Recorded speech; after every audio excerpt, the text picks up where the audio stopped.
Yes. Hey, what do you mean by a self-paced course? Well, the course material is available in the form of video lectures. And there are multiple practice problems that come along as well. So, you can access all of it anywhere, anytime. And they are available to you for lifetime. No way. Oh, yes, way. Don't delay and enroll now. Geeks learning together.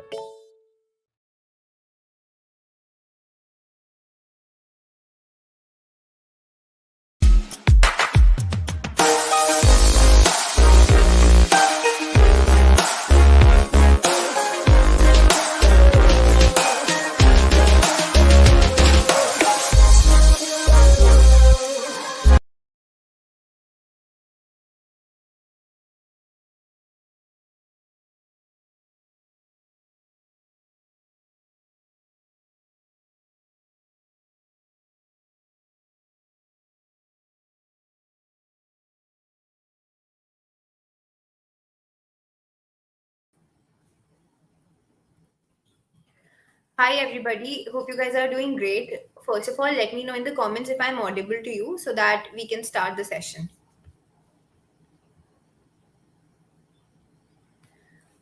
Just reading out some comments. Hello, Santosh, Rishi, Adil. Yeah, the session is starting in another 1 minute. I'm waiting for some more people to join in and then we can start it.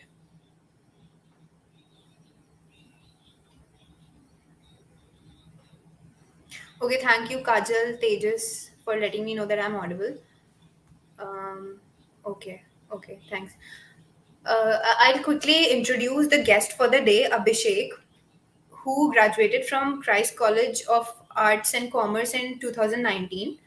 And he started working with Cognizant in the year 2020. And his profile is of programmer. Yes, it is very interesting to know that he's done BSc in computer science and not engineering, but still landed a job in Cognizant as a programmer. So we'll be hearing about his journey from him from his own words, and currently he's doing his PG from MIT World Peace University.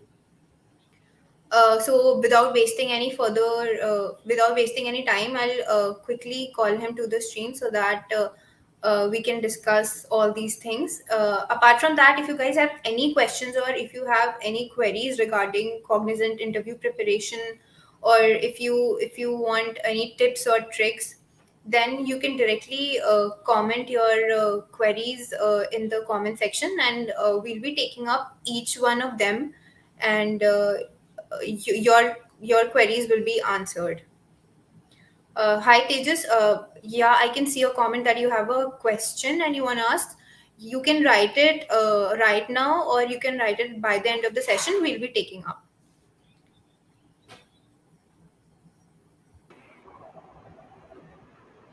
Hi Abhishek, how are you? Hello, Sidra. I'm completely doing great. Great. So before starting the session, I just wanted you to briefly introduce yourself to the viewers so that they know you in a better way. Yeah. So basically, starting out from my introduction, I am Abhishek Kantharia, and I am currently into Cognizant. Since 2020 itself, I've joined in, and I was earlier a programmer trainee within that particular organization. So I spent a year as a programmer training in it, and then I got promoted recently in several days back. Currently, I am pursuing my post graduation out from MIT World Peace University, and I have joined in that particular university in the year 2020. So it was completely virtual, and as well as I have completed out my graduation out in the year 2019 from Christ College, Arts, Science, and Commerce in the same city itself. So I basically belong from Pune itself.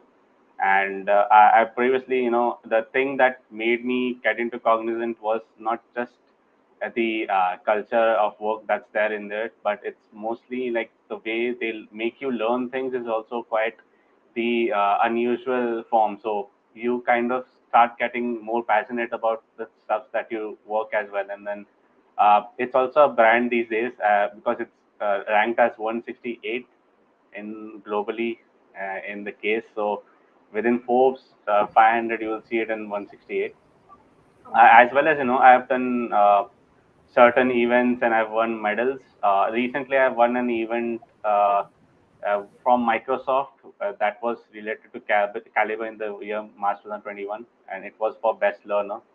So that's one thing, and I received a prize from Microsoft. So that's even a great time that I had then. Okay. That's it. I mean, I don't have anything else to introduce. Yeah, yeah. Yeah, good to hear about all that.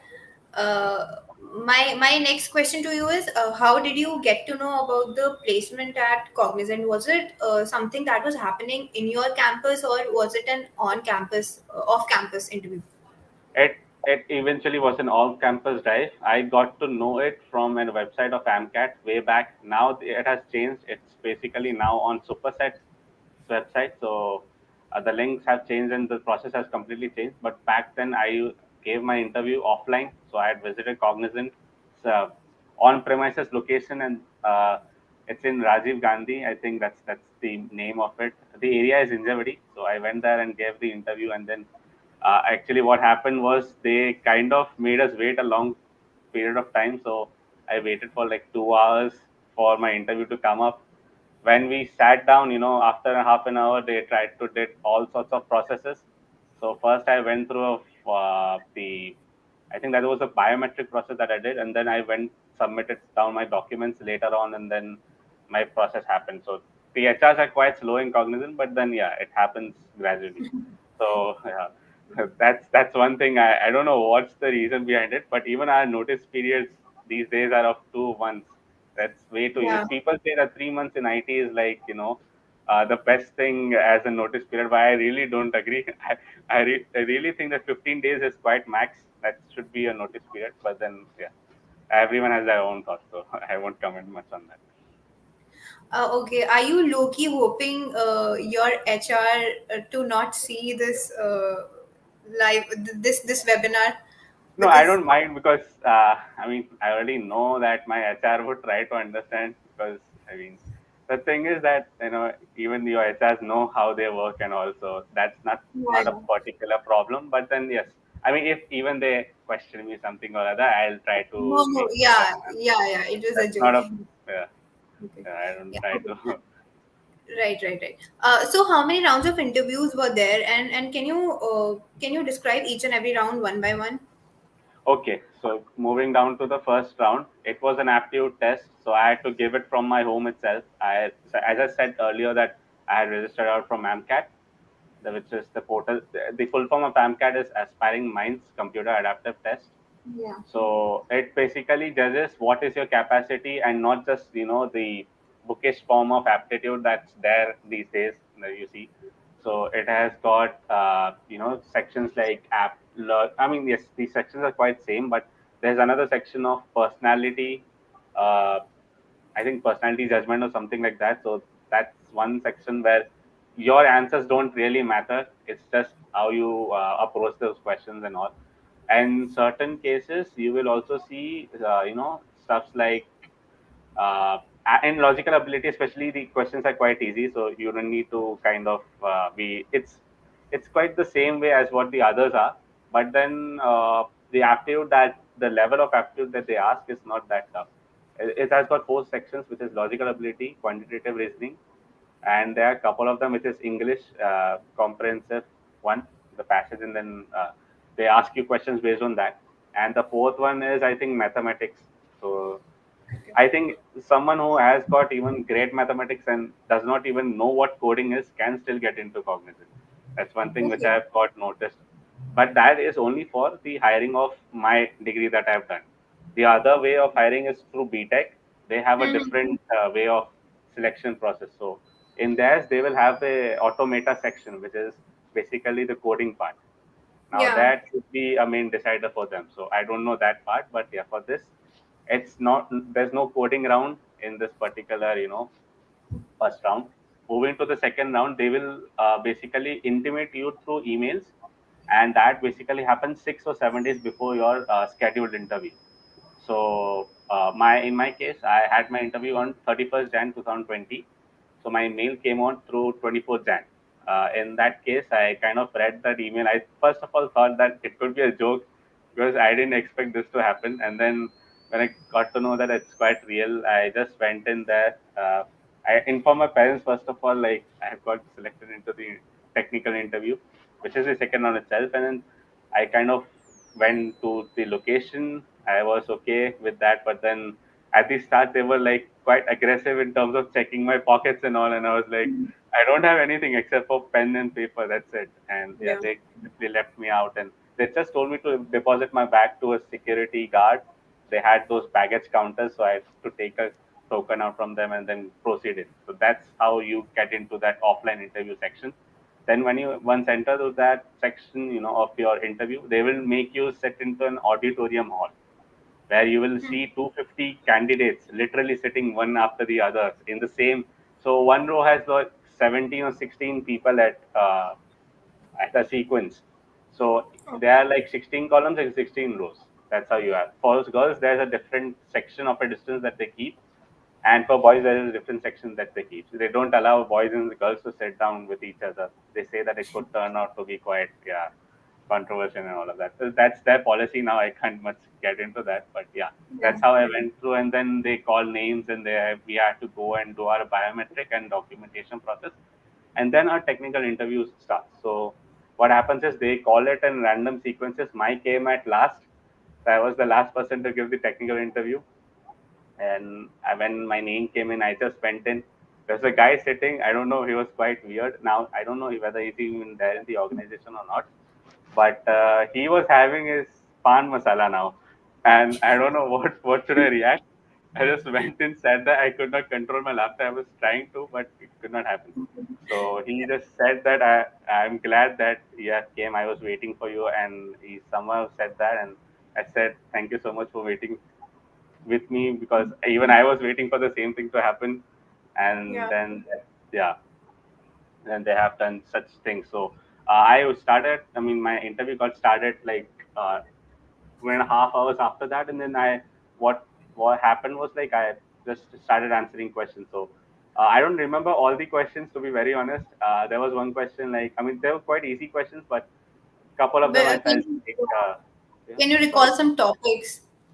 Okay, so the topics that they ask is quite simple. They first of all ask your introduction, so you just introduce yourself, and then they make you to tell what are your skill sets. So depending upon those, your questions are getting asked.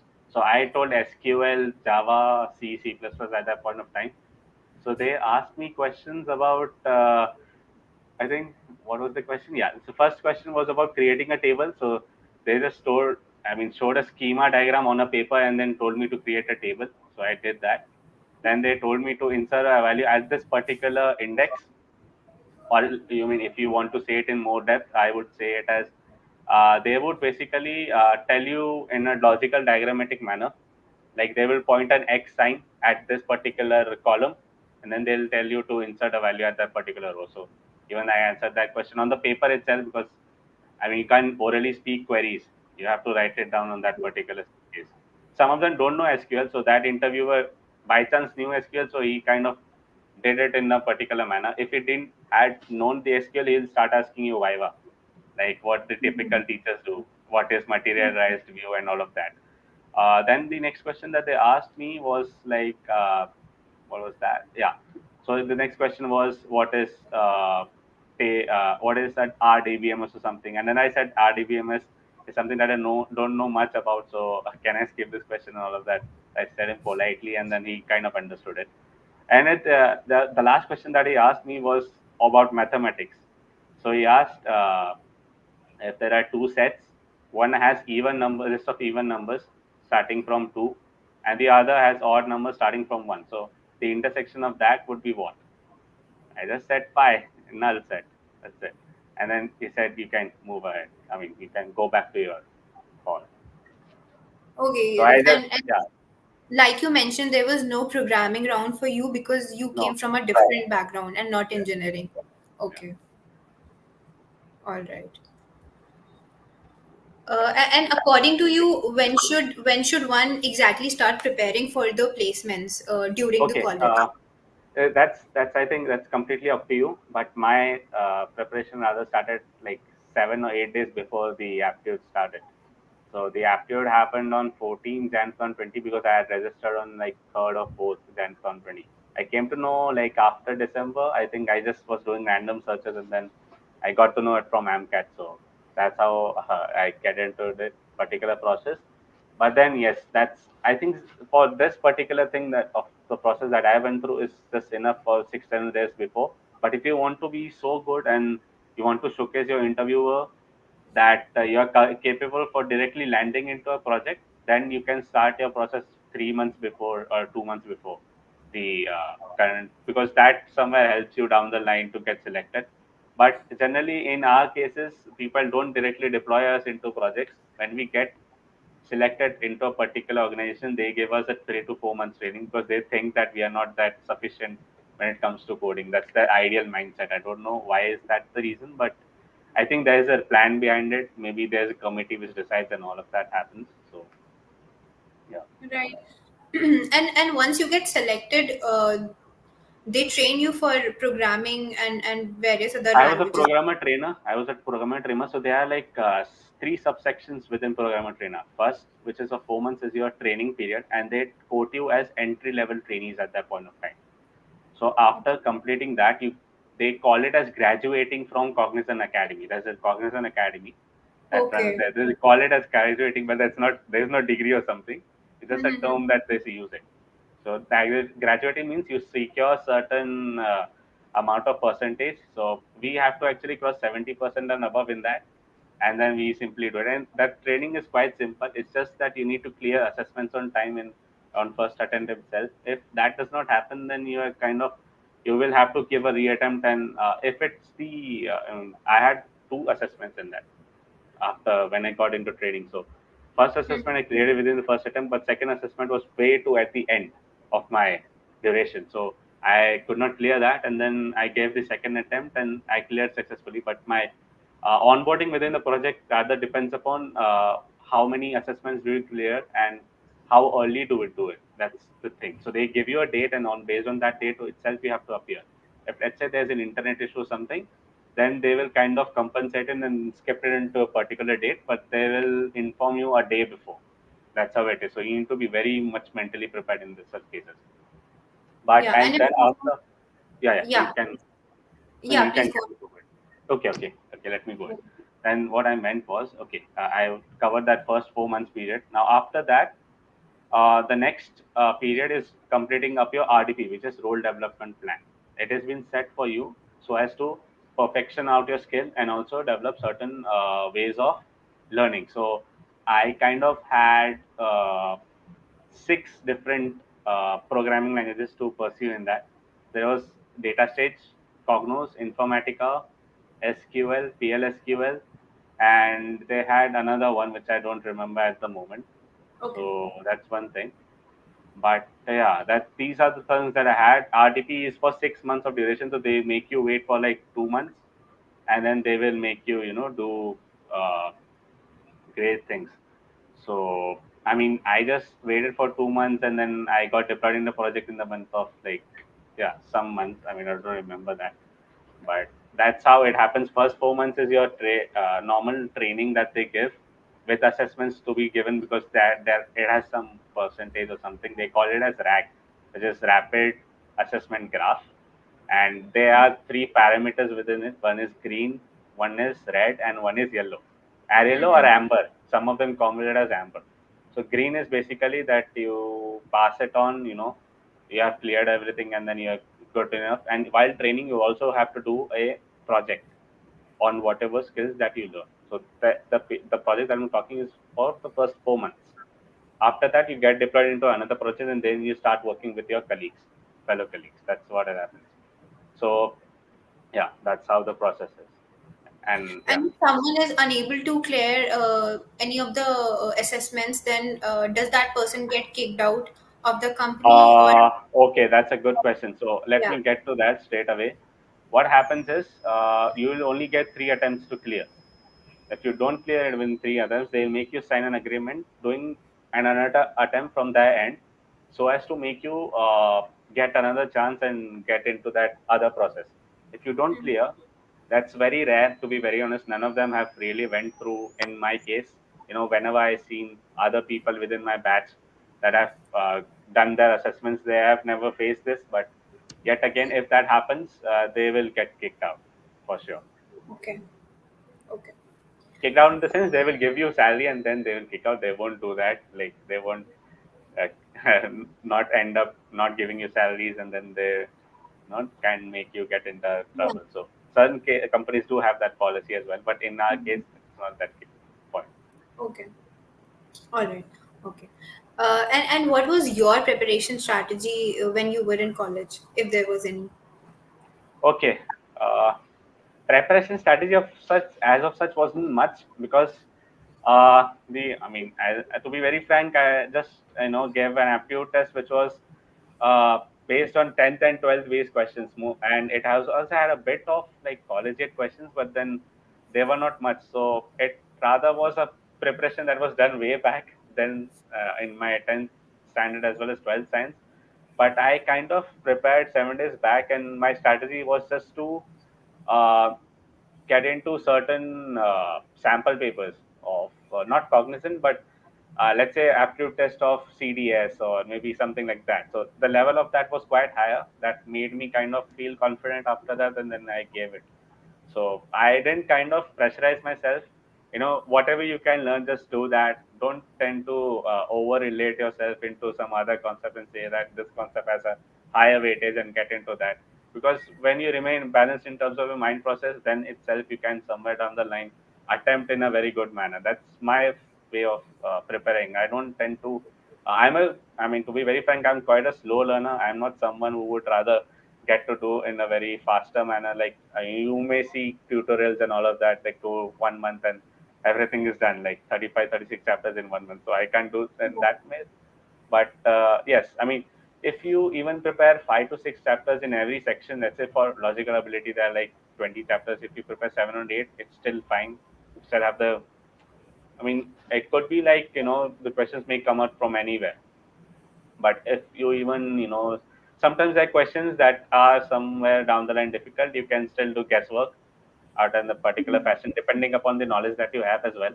Don't just do a blind guesswork, because at the end it may feel like a bit regretable at certain times, and that can make you get in the stress as well at a later point of time. It has never happened to me, but then to some of them it had, so I just was sharing the experiences as well. Okay. Fair enough. Coming to my next question, what projects you worked on, and what extra did you put on your resume to make it stand apart from rest of the resumes? Because usually it's all in the hands of HR to filter out the resumes and uh, take it from that lot. So you must have highlighted something, or you must have had a project that you worked on. To be actually, my resume wasn't the ideal form of it. First of all, I wanted to tell you all that an ideal resume should be of 2 pages. My resume crossed about like 4 pages to be that way, and Oh, yeah, that's one thing that should not happen. But it's quite rare that they select you in that basis. Maybe they have seen something, but to be very frank, I kind of read the resume once after I got selected into the company, that it standed out because of certain achievements that I did in voluntary services. So that somewhere down the line did make me feel like happy. At the same time, it was more on the stuff that I did in the past, and that I somewhere did just highlighted it. I didn't try to overdo something that people normally do. That try to show off and say that that's my thing, and then your interviewers do certainly catch. In an HR interview, especially, they will ask you questions which are quite twisted, and that happens as well. In my HR interview, it was not that the case because everything was quite straightforward, and that didn't happen. But for some of them, they might try to do it depending upon their communication skills as well. So it is also important to go through your communication part. Just the basic thing, just be more good in terms of vocabulary. Your fluency doesn't matter much, but yes, your pace of communication and the vocabulary that you present down within an interview is quite the utmost greatness that you would rather be standing out towards the others. Yes, on resume, if you had to, I started my resume out by elaborating about my education details. That's how I started. Then I went through my projects that I did. Then I kind of also elaborated a bit about my research work that I had done. Then I came as for fourth section being the case of my voluntary services, and then the last was my achievements. So that's Okay. the only thing that I kind of made it through within my resume. And it was quite a simple one. I didn't even had a photograph. Normally people keep that, and that I learned after I got selected into an organization that you need to keep a photograph. That too Yeah. even I think 7 or 8 months later. So I didn't Oh, even knew that you had to keep a photograph and do all of that stuff. yeah, yeah. Okay. So even Uh, keeping a photograph is more important. Just mhm. yeah, because it somewhere appeals down to the interviewer that it's you as an individual in terms of face. Because they sometimes fail to recognize you. That's also something that I've seen in the same hall. Like I mean, when I was going into for my technical interview, I was looking around and seeing how are the others doing. So some of them didn't recognize the candidates that is there standing in front of them. So that has also happened. And then yeah, that came happen, but I didn't kind of react to that. I just straight away went and gave my technical. HR was quite yeah, my HR interview was quite this shorter version of it. I just went for like 4 minutes and then it was all done. The HR seemed to be very happy and all. I don't know what happened, but then yeah, that was it Okay. with the case. I didn't even ask him that because I thought that he might reject me or something. So I was a bit scared, but that never happens to me because I now work, so I get to know that the HRs are quite frank, but they don't try to show that in someone who's to whom they are taking an interview. That's one thing that I've noticed. Now, even the HRs that are taking interviews are quite more inexperienced. The ones that are taking interviews are not that experienced, so they will even be more what do you say friendly in terms of approach. But early on, when I gave my interview offline back there, they were managers of HR, so they seemed to be quite strict at that point of time. Even the technical interview had that version of strictness that they portrayed, but each and every interviewer wasn't the same. So yeah, that's the thing. The key thing Okay. in a resume for me is uh, be more specific in terms of how you put down words. Sometimes what happens is you just write it as selected in this, there, and this, but you don't kind of mention what have you done after that.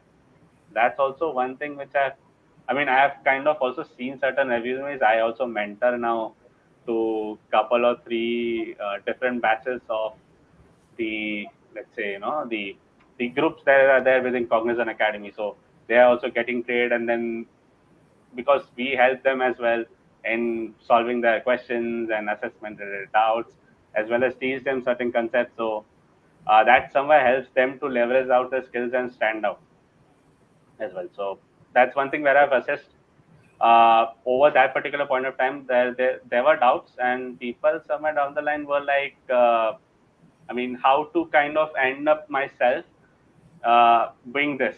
Now, I just said that be yourself. Don't try to do much of fidgeting around because that somewhere down the line won't appeal the person in a very as you said that standing out does make sense.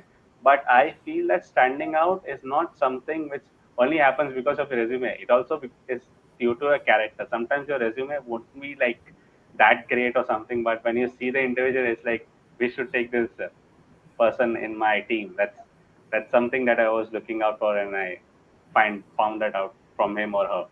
And to be very honest, even transgenders can give interview into Cognizant. That's even something that I can assure you because I have seen like I mean in my case it wasn't the time where it used to happen, but now I see like the other genders are also coming. The ones that are from LGBTQIA plus community, so that's also another thing that I would suggest that even they should apply. But obviously, I mean, I don't know how many of them will get selected because there is a specified number of people that they take in. So the competition even for them is quite high. Mm-hmm.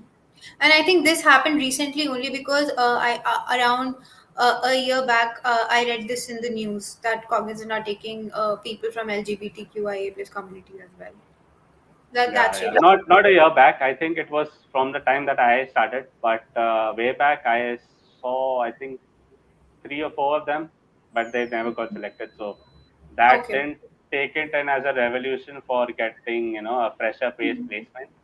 But then yes, having said that, I basically made my own mark by, yeah, I mean, I just made, I mean, now since it was a year, so we had to also share links to other students. So every June or July, or maybe May or March, or maybe Jan, at this point of time, you will see an off-campus placement drive going on.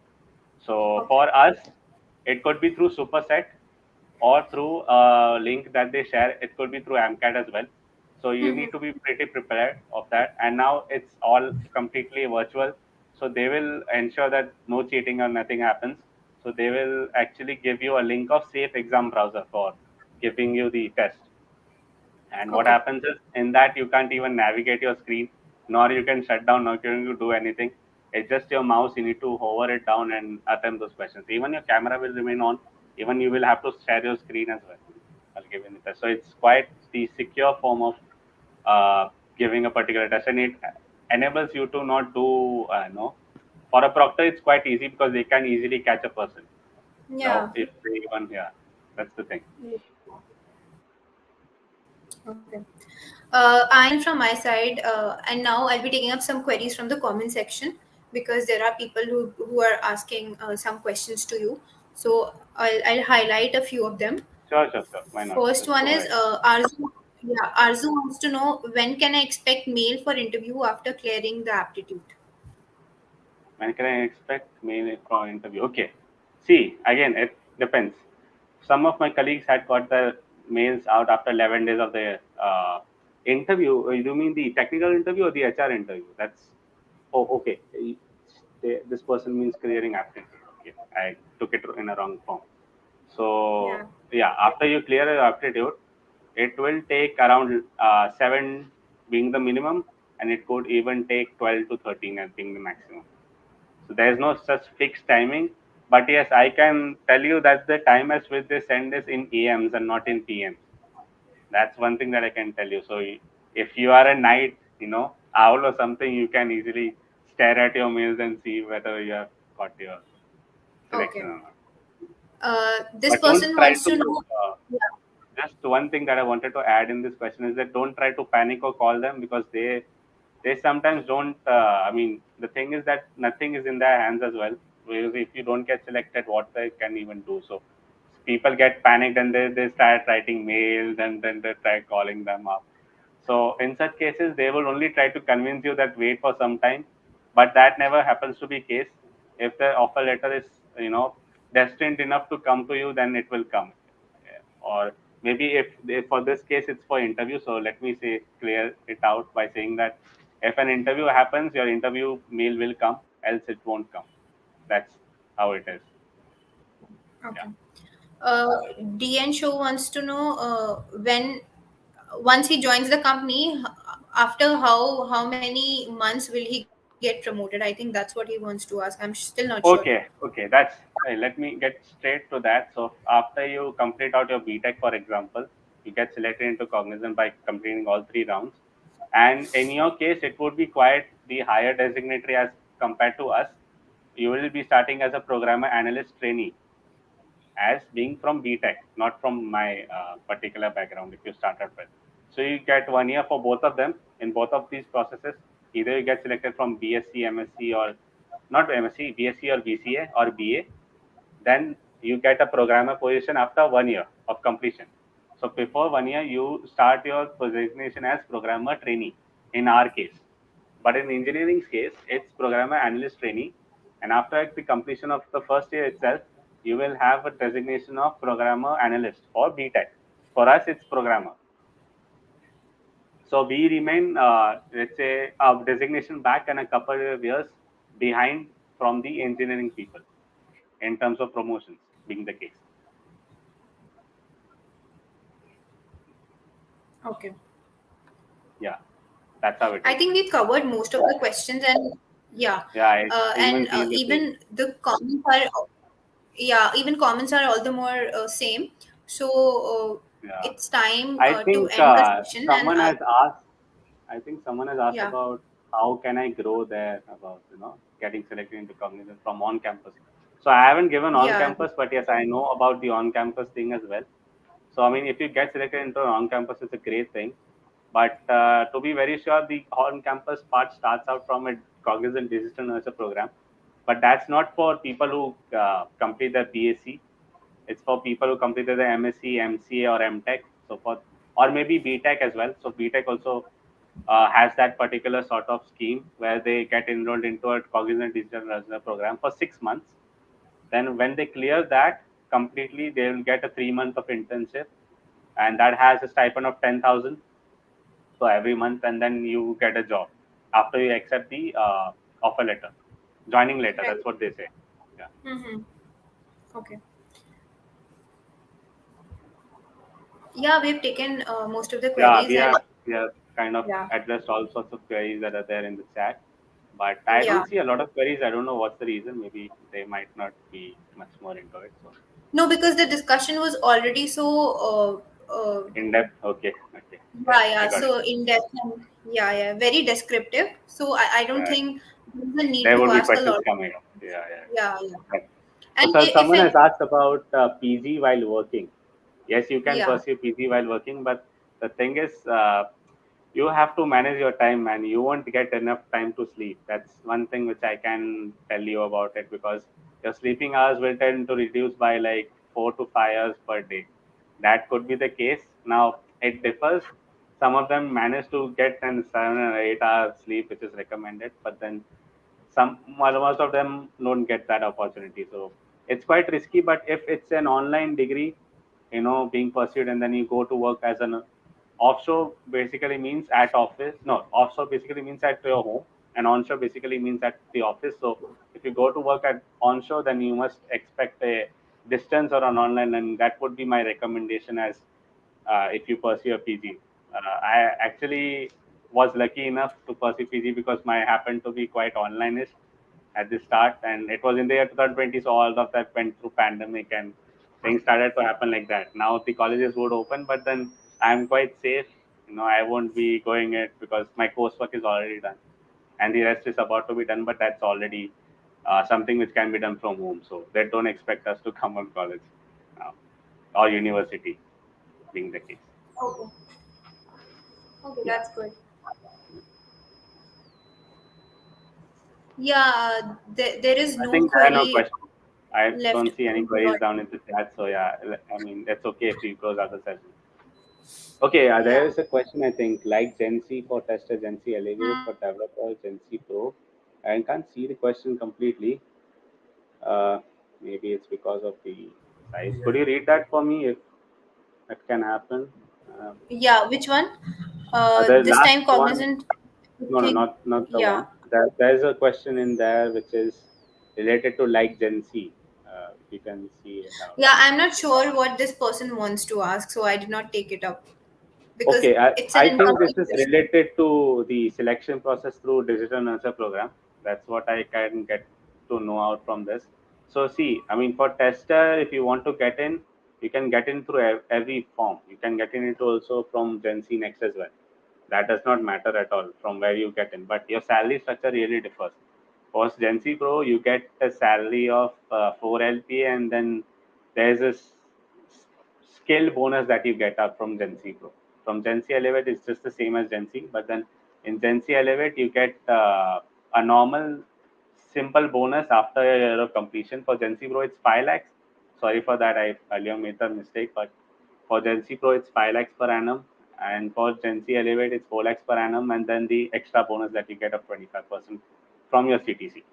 And for Gen Z, it's the same 4 lakhs, but there's no bonus and anything. So that's the least, the least preferable position that people want to go in from there. It's not a position. I mean, I just say it as a position. It's just a path from which you take in up.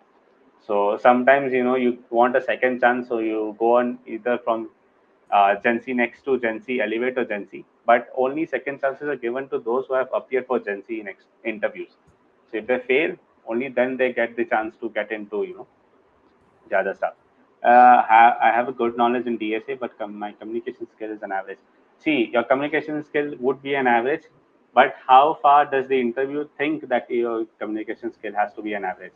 Don't try to kind of justify yourself in that manner that you are an average person, because that tends to come into your personality, which is also somewhere down the line not a good impression for the interview. So don't never ever say that your communication skill is an average. It could be because you might have kind of heard it from teachers that this is an average thing or something, but never ever try to compare yourself from others. That's one thing which will always also try to make you even more confident than someone who's trying to make it a point that I'm this, I'm that. Don't try to make an image. Let the other person also try to uh, yeah, let the other person also try to understand that as well, and let them figure out what you are. Don't try to give hints. Don't try to be someone who would rather make them obvious. So you have to be a slightly playful person as well in the interview, but not don't try to make it overdo. So that's one thing. And yeah, your communication skill, if you think that it's really an average, also in terms of you putting down as an answer, I think you can only improve it when you try to speak it out with your own form. Your confidence really puts your language in a form where you may tend to also look at in several aspects. Maybe it's also due to vocabulary. So let me put down as well. Your vocabulary is something that would rather be a turning point. So try to read dictionaries, try to read passages, shorter passages at the first, and then try to move down to longer passages. I see that people jump down to reading articles of like 17, 18 pages, and then they don't understand anything. So try to first of all read something which is shorter in terms of the line complexity, because that will help you to understand things in a segmented form. Segmentation means breaking down into words and then from words to its respective meanings. That's how it is. So, okay, there's another question that I see. What type of questions do they ask within an interview? I have already, I think you need to go back and see the live session. That is how I feel that would happen.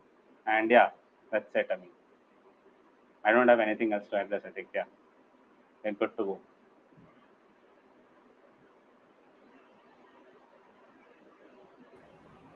Yeah. Currently we are running out of time because we have already exceeded Yeah, the time limit. It was 30 minutes. So I just wanted right. to quickly wind this up. And guys, if your queries got unanswered, then you can put them in the comments and we'll try addressing them over the comments only. Rest assured, no, none of the queries will get unanswered. And Yeah. thank you, Abhishek, for joining in and Thank you giving so much as well. such a descriptive view of Cognizant preparation strategies. I'm sure everybody who joined the webinar, they'll go away with a lot of key takeaways and things that they really wanted to know. And yes, if you have any piece of advice to give, then this is the time. Please go ahead. Okay, so see, I mean, first of all, don't try to think about promotions and all that I see in the chat, because the thing is, I mean, okay, there are questions, but then I'll address it later on after the session ends.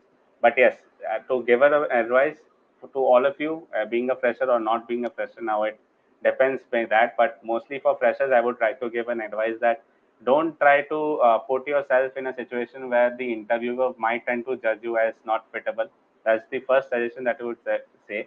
And the second suggestion would be never, try to I mean, these days, as I see in the virtual interviews, people don't try to open up quite well. The interviewer may tend to keep his or her camera off. That should not be the case of yours to keep it off. That's one thing. People have done that as a mistake, and then they got rejected because of that small, silly mistake as well. So the platform, as I said, it could be Superset, it could be any other platform where your interviews may happen. So that thing somewhere down the line will make you get under a problem as well. And the third thing that I also would like to address out as an advice is be more vigilant as a fresher, because your energy and enthusiasm will somewhere down the line work for you in the earlier days. It's being something which also stands you apart when you even join the organization. It's not just within an interview. It's throughout your life that will carry it out as a case. So that's these are my advices that I have. Okay, thanks a lot, Abhishek, for joining in. Yeah, We had a wonderful time with you, and good luck definitely. for Thanks. future endeavors. Hoping to welcome you again in the webinar really soon. Yeah, yeah, sure. Thank you so much to all of you, being so grindful and grateful to me in making me join this, and also make me to share certain experiences in various manners as well, because I mean I never had these sorts of interactions before, and this somewhere down the line makes me feel so good. And yeah, I'll address all of those questions by the time that it happens, but now we don't have time, so I can't answer any of your questions. Just Right. quite sorry for Uh, that. Yeah. yeah. You guys can directly DM him over LinkedIn if you want to, and then there also you can get your But question. I think DM is something in LinkedIn that won't happen for basic accounts. You need to have a premium account for that. For mobiles, I think it would work. So try doing DM only through mobile. Maybe that would work, because it does work for me. So I'm saying it. But for basic accounts, it does not work through your web browser or the application that you install within your PCs or laptops. That's one Yeah. thing that I could say. Yeah, Okay. yeah, Okay.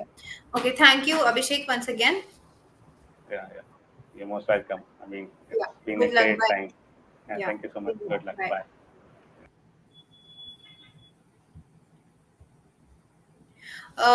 Yes, we'll be providing you with his LinkedIn ID in the YouTube description only, so you can access it from there. And thank you everyone for joining in. We'll be back again with another webinar tomorrow. So stay safe till then. Bye.